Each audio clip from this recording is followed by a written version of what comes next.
video from Doing Life Our Way. I'm AK. And I'm Namar.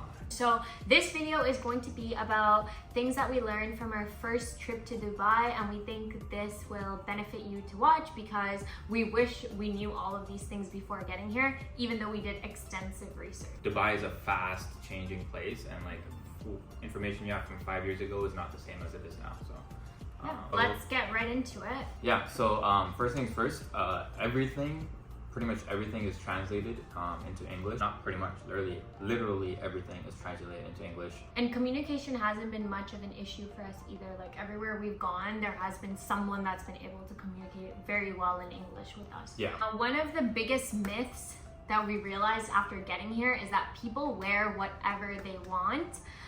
We thought that certain types of clothing would be almost illegal. Like that's how we were reading things online, that it's so bad to do and stuff. But then after getting here, like a lot of tourists, maybe not locals.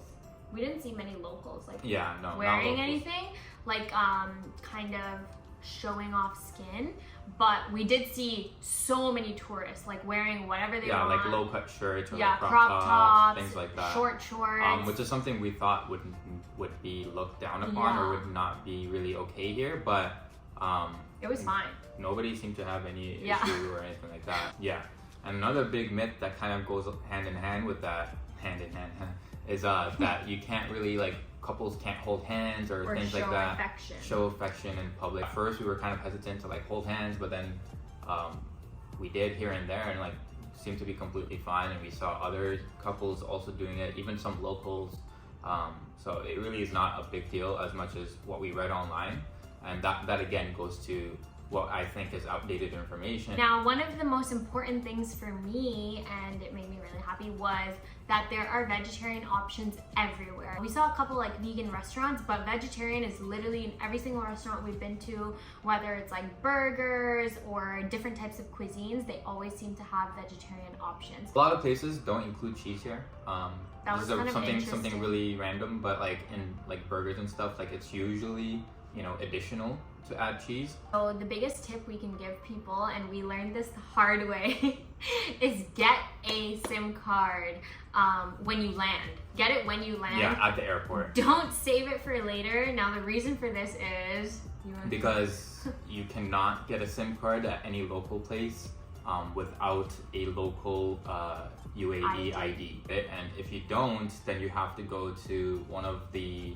phone headquarters, like for example, one of the big ones here is Etisalat, and I don't know if I'm pronouncing that right, but you would have to go to their headquarters, and then there you can show your passport and get one. But at the airport, they already have these kind of services like ready, and it's meant for foreigners. So we thought we would get by with a SIM card, and we did. Like, this is our last day on the trip, and without a SIM card, everything did go, I guess, pretty well, but it could have been easier.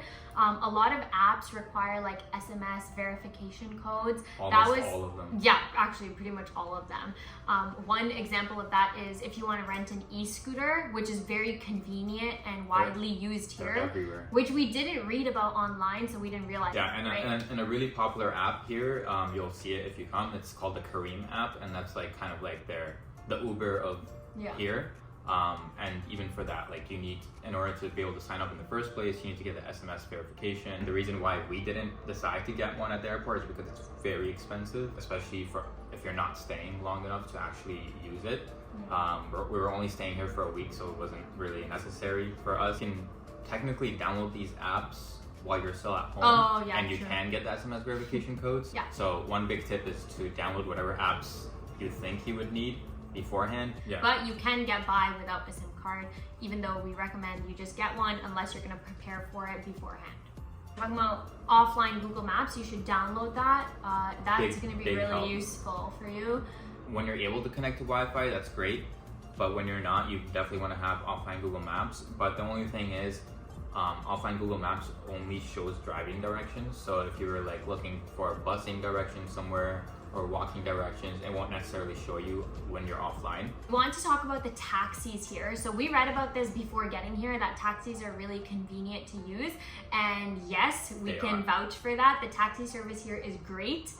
They're everywhere. Yeah, taxis are pretty much everywhere. You just hail one down. And one thing about the taxis here is that they automatically get charged, like the taxi driver gets charged automatically if they are speeding beyond a certain speed limit, which helps. Was interesting to see.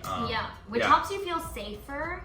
And that also helps keep up their really good reputation of, like, you know, the way that they drive. Yeah, and the taxis all have CCTV on board, so it's very safe in that sense. One thing we've kind of realized just from the taxis and then kind of asking around and knowing more about Dubai is like they're very strict with certain laws, especially around driving and stuff. So it makes it very safe. We actually were talking to someone, they said that in like 3 years they've only seen 4 accidents in Dubai, which is unheard of coming from Toronto. So the taxi service is good and it's like affordable. Obviously the bus is cheaper. I guess this is like a good segue into the bus service. We can kind of... The Knoll card, which is like their bus card, you kind of need to get that. One thing is you cannot just get on a bus and pay a fare. There is no such thing. You need to have the card in order to be able to get on the bus. So we didn't get that right away because we relied on taxis. Although they're cheaper than they are in Canada, they still can add up. It adds up really quickly, especially because you need to taxi everywhere. If you are short on time, like you have maybe just like 3 days in Dubai or something, then definitely take the taxi. Then it's worth the money. Since we had a little more time and we were flexible with that, we were able to take public transportation, which sometimes was double the time, but it was okay for us. Yeah, and the public transportation is very convenient. It's very simple to learn. We literally learned like our routes within like a day. Literally. There isn't that. One thing you'll come to realize is Dubai is not that big. There was only a few lines that we had to learn, and then once you learn them and how to get around, it's very, very convenient. You can fill up your bus pass online by scanning the QR code, but that's something we had trouble doing because if you didn't have a SIM card, you can't do the SMS verification. So you see how this SMS verification comes up a lot. But because of that, the only way to really fill up our Knoll card, or in other words, bus pass, was to be at a metro station. Yeah. So you have to do a little bit of like calculation. So for example, if you're coming on one day and you're staying in Dubai for 5 days, you kind of want to calculate maybe 15 AED per day. Right? Would you say that's like a good approximate? That's a reasonable amount. That's like more than you would need. Yeah, but more than you'd need, you would want to put in more than you would need to avoid like this last minute inconvenience. Yeah, there's also if you have that flexibility. Yeah, there's also a minimum amount you can have on your card in order to start certain trips. You need to have a minimum amount. Which is, I think it was 750 AED. Yeah. So there you go. That's why you always want to have more just so at least you can enter some sort of public transportation, and then you can make your way to the metro station and figure it out from there. Yeah. And then speaking on the bus service and public transportation in general, it's very reliable and punctual. That's what we noticed, which is really helpful when you're trying to plan out your day. The subway, just like Toronto, comes every 2 to 3 minutes, and then the bus is like, if it's late, it's maybe like 5 minutes late. So just to summarize, get your Knoll card from the airport, a metro station, or a major grocery store. Fill it up with more than 750 AED every time. Make sure you have it filled up. And public transportation is really great to use, cheaper than taxi. And one thing to just kind of like a complete caveat, the driving here is a little tough to get used to. They're very rough, I guess. A bit more aggressive with their driving. Like they'll like be closer in distance, so like it may be a little bit scary coming from like Canada where you try to keep a little bit more distance. Everyone's really, really, really helpful here. We've run into multiple instances where the locals have helped us out, and not even by us asking, just from us looking confused or trying to find information. Yeah, it's like locals want to talk to tourists, they want to help them out, they're very welcoming. So it makes you feel good and makes you feel safer as well, because you know you can reach out to anyone that's like on the street and stuff. And even with the taxis and the bus services, you should still expect a lot of walking. in Dubai. So one thing to know is that everything here is very spacious. That's what it Lots is. of space, And we haven't noticed too much like wheelchair accessibility. So just in case like you're taking someone on a wheelchair, just know that you're going to have to push them a lot, and maybe you might run into some inconveniences here and there. There are still a lot of places that have it, but it's not everywhere like we're used to seeing in Canada. Yeah, and bottom line, it's just a lot of walking. So be mentally prepared for that. Forget the week that we've been here, but even in the first 3 days that we were here, I saw more Rolls Royces than I've ever seen in my life. I mean, it's not like it's every single car. I would say like maybe like 5% of all cars is like an extremely expensive car, which is still a lot. Yeah. A lot. Like by the end of this trip, we're almost becoming immune. Like, oh look, it's another Rolls Royce. We're like, oh yeah, there's another Rolls Royce. If you love cars, literally just come to Dubai. It's a car show. I loved it. The road is a car show. Like whenever we were waiting for bus, there was some bus stops that were like by the mall. And so we would just go and like, while we're waiting for the bus, we just go to the valet parking and just watch the nice cars coming in. We've talked about more of the important stuff. Now we're kind of getting into like the interesting facts. Some things that we random noticed. things. Yeah, some things we noticed. First of all, they have a Tim Hortons here, which we didn't expect to see. Yeah, and it's not just any regular Tim Hortons. It's very luxurious. It's like fancy. It seems like it's a nicer, like high-end cafe here. Yeah. And then now for all the Starbucks lovers, your Starbucks card, your points card will not work here. Okay, so now we're going to talk about some excursions we did and things that you should not miss. So I think the number one thing you should not miss when you come here is doing the desert safari tour, which includes dune bashing, ATV riding, camel riding, some shows like belly dancing, and then dinner, barbecue, stuff like that. Yeah. And I mean, it depends on the package you get, right? There's different packages. Yeah. But that's the one we did. We definitely suggest choosing one. Not all of them have ATVs included, but definitely suggest choosing one with the ATV ride, because that was quite far one of the funnest things I've ever done. Make sure you bring some kind of eye covering. Like sunglasses, at least sunglasses.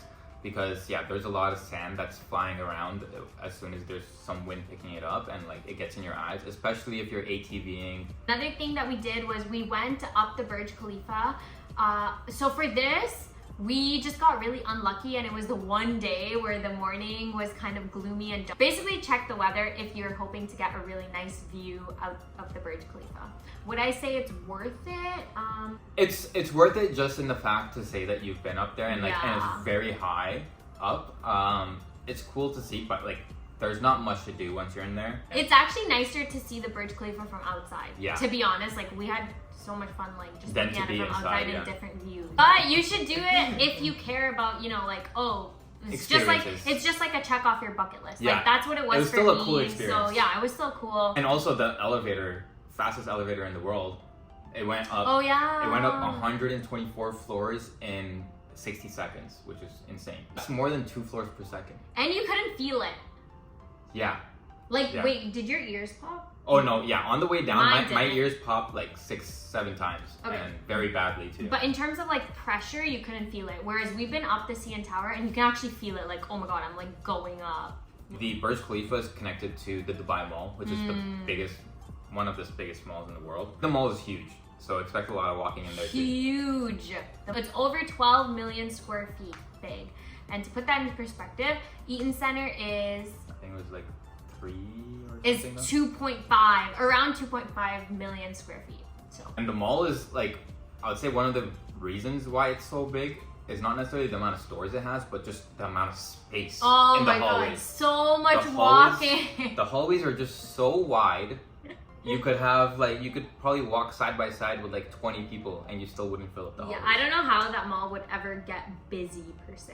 I even saw a mom and 2 kids playing catch in the hall because you have that much space.